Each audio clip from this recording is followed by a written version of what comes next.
Nikon tiba-tiba merilis kamera mirrorless full frame entry level. Kira-kira kayak gimana ya? Mari kita bahas.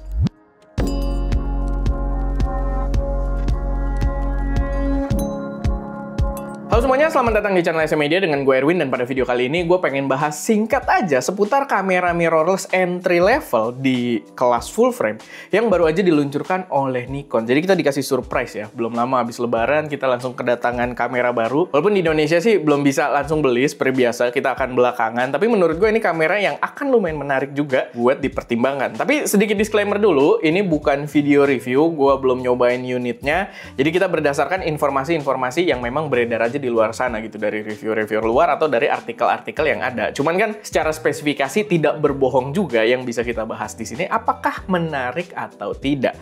Tapi sebelum masuk ke pembahasannya, gue juga mau ngingetin kalau kita ada preset creature, kalau kalian pengen foto-foto jalan-jalan kalian bisa terlihat lebih epic, sama kalau kalian pakai iPhone 15 Pro atau 16 Pro, kalian bisa juga pakai LUT profesional kita yang dibuat khusus untuk iPhone untuk bisa menghasilkan warna layaknya kamera mirrorless.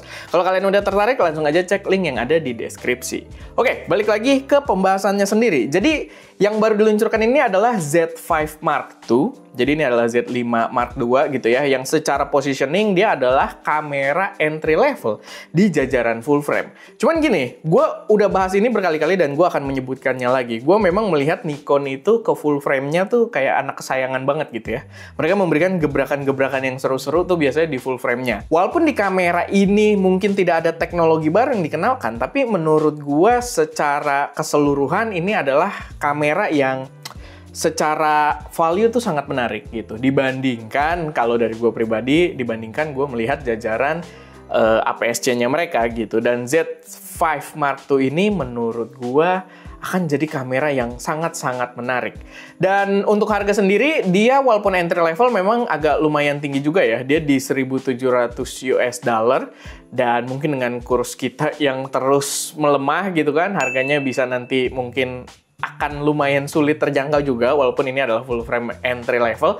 Tapi memang di beberapa kelasnya dia terbilang lumayan tinggi juga sih, karena kalau misalkan kita lihat banyak reviewer itu yang membandingkannya dengan R8 misalnya dari Canon gitu kan. Tapi R8 sendiri tuh harga waktu launchingnya 1.500, sekarang dijual di sekitar 1.300 tahu gua.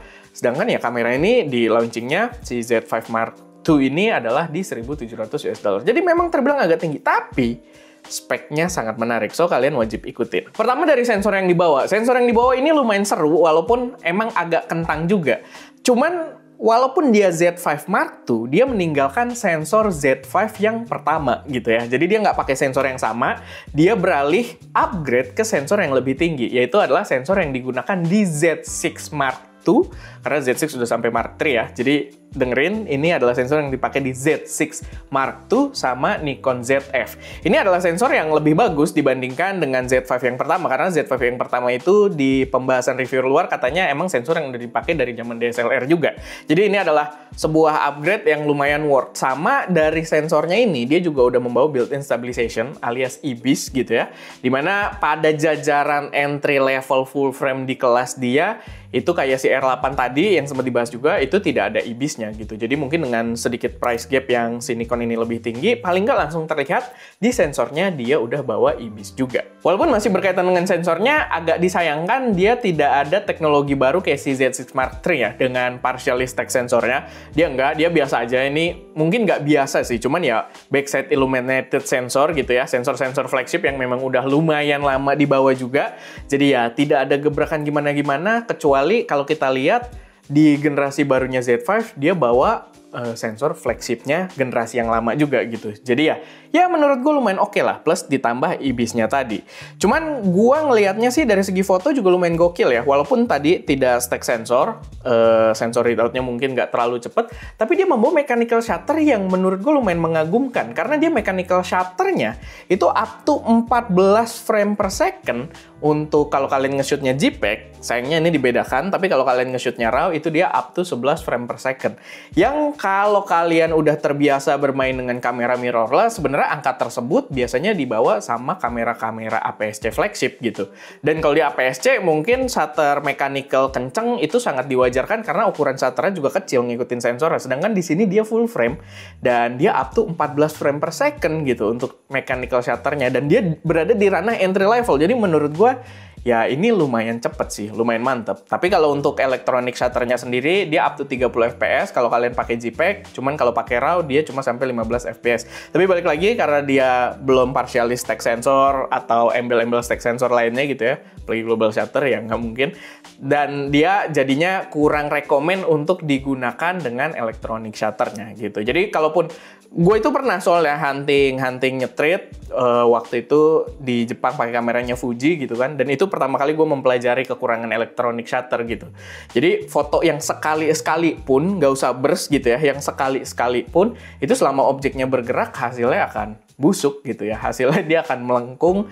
Jadi ya menurut gue jadi kurang oke lah. Cuman ya balik lagi, mechanical shutternya sangat menyelamatkan di sini dengan kecepatan tadi. Buat autofocus sendiri, gue expect udah bagus lah karena dia udah pakai prosesor yang terbaru juga, dan memang belakangan kamera-kamera Nikon yang gue pakai itu udah membawa autofocus yang bener-bener bikin mind blown gitu ya. Bener-bener cakep banget, nempel banget, leket banget gitu kan, bahkan sampai ke alang objek dan lain sebagainya.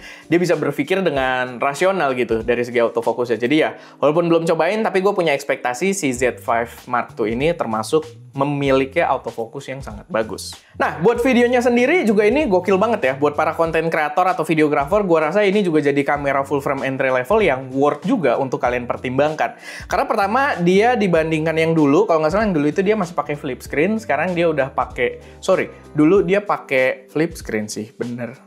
Bukan tilt screen, sorry. Gue nyari bahasanya agak susah karena kita udah lama nggak main ke sana visiting. Tapi dulu dia pakai tilt screen, sekarang udah flip screen, jadi udah articulating gitu ya. Udah bisa kita untuk konten kreator bisa dibuka ngadep ke depan gitu kan. Untuk para videographer dan juga konten kreator, gue rasa bakal sangat membantu. Lalu dia juga udah dilengkapi portnya itu sekarang ada headphone jack juga, yang menurut gue emang udah wajib sebenarnya ya buat kamera-kamera mau hybrid ataupun video centric gitu. Untuk zaman sekarang menurut gue headphone jack ini udah jadi salah satu kewajiban juga yang memang sudah dibawa juga di kamera ini. Sama yang menarik adalah format video yang dibawa, karena untuk kamera di kelasnya format video yang dibawa ini sangat fleksibel dan komplit. Jadi kalian mau 8-bit bisa gitu kan dengan H264, kalian mau 10-bit bisa dengan H265. Bahkan gue lihat menunya, sempat di-mention juga sih, cuma gue lihat menunya juga tadinya di videonya Jared Polin sebelum dia bahas gitu ya. Gue di situ udah excited sendiri karena gue lihat ternyata dia bisa untuk merekam NRAW juga dengan 12-bit gitu. Yang menurut gue kayaknya itu jadi apa ya, satu poin tersendiri gitu untuk kamera mirrorless full frame entry level. Balik lagi, karena dia entry level bawa NRAW menurut gue itu gokil banget. Walaupun gue juga harus mention ya, NRAW-nya ini agak unik. Jadi dari Nikon sendiri mengklaim kalau ini adalah satu-satunya NRAW dari Nikon pertama kali jadinya yang bisa direcord langsung ke SD card. Yang membuat kita berpikir, oke, berarti ukurannya nggak terlalu gede gitu kan. Mungkin jadinya lebih convenient karena kita nggak harus pakai memori kayak CF Express gitu kan. Nggak harus yang kenceng-kenceng banget, SD card ternyata bisa. Tapi di satu sisi ada beberapa indikator kalau NRAW-nya ini mungkin agak ala-ala gitu ya. Bahkan bahasanya si Gerald Andon kayak pseudo raw gitu ya. Jadi kayak pseudo doang gitu, sugesti. Karena gini, NRAW-nya ini dia tidak membawa, karena kan dia raw itu mentah gitu kan, tapi dia tidak membawa full kapabilitas sensornya. Sensornya sendiri itu punya kapabilitas 6K, dan kalau kita ngerekam 4K di sana, dia 4K-nya itu 4K oversample, jadi dari 6K dia oversample ke 4K, sedangkan raw-nya itu dia 4K biasa gitu, dengan binning katanya. Jadi tanpa 6K yang di oversample. Jadi menurut gua memang di situ ya agak ada sedikit hal yang agak aneh sih gitu ya. Jadi ya balik lagi kalian yang menilai juga kayak gimana. Cuman ya mungkin di satu sisi jadi convenience juga kalau dia bisa ke SD card gitu si NRAW-nya. Sama kalau nggak salah dengan peluncuran kamera ini, gue sempat lihat juga ada satu artikel yang bilang kalau akhirnya NRAW itu disupport oleh Adobe Premiere Pro gitu. Itu adalah hal yang udah jadi concern gue lumayan lama gitu ya. Waktu kita diundang sama Nikon ke Thailand ya, Bangkok. Z6 Mark III kalau nggak salah, itu juga gue ada ngomong gitu. Sebenarnya sayang banget dia ada nRAW, tapi nRAW ini tidak bisa diproses di Adobe Premiere Pro gitu, yang masih lumayan banyak yang pakai, termasuk kita gitu kan. Dia bisa diprosesnya di DaVinci dan mungkin beberapa app-app lain kayak Final Cut. Gue juga nggak tahu secara pasti, kalian harus cross-check soal itu, tapi di Adobe Premiere nggak bisa.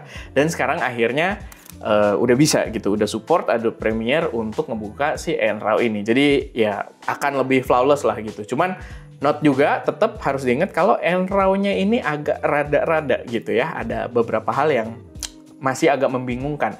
Tapi pastinya dia juga membawa N-Log. Jadi buat kalian yang pengen bermain dengan color grading, pengen eksplorasi format videonya dengan lebih dalam, ya kamera ini udah sangat mumpuni. Overall menurut gua Nikon Z5 Mark II ini adalah kamera yang sangat menarik, yang patut untuk kita tunggu juga untuk kita cobain gitu ya. Kalau misalkan udah available di Indonesia, mungkin gue akan sangat excited untuk mencoba kameranya. Tapi gue pengen denger juga nih, gimana pendapat kalian seputar si Z5 Mark II ini? Apakah ini kamera yang bakal menarik buat kalian? Atau ya menurut kalian kurang, tapi kalau kurang di bagian apanya gitu? Boleh taruh aja semuanya di kolom komentar. Dan ya, itu aja sih sedikit buat video ini. Semoga bermanfaat, semoga bisa jadi sedikit informasi tambahan buat kalian gitu ya. Up to date gitu, ada kamera baru, rilis, lumayan menarik. Dan ya, kalau ada koreksi saran atau pertanyaan, taruh aja semuanya di kolom komentar. Gue Erwin, di belakang kamera Deska, dan jangan lupa untuk berkarya.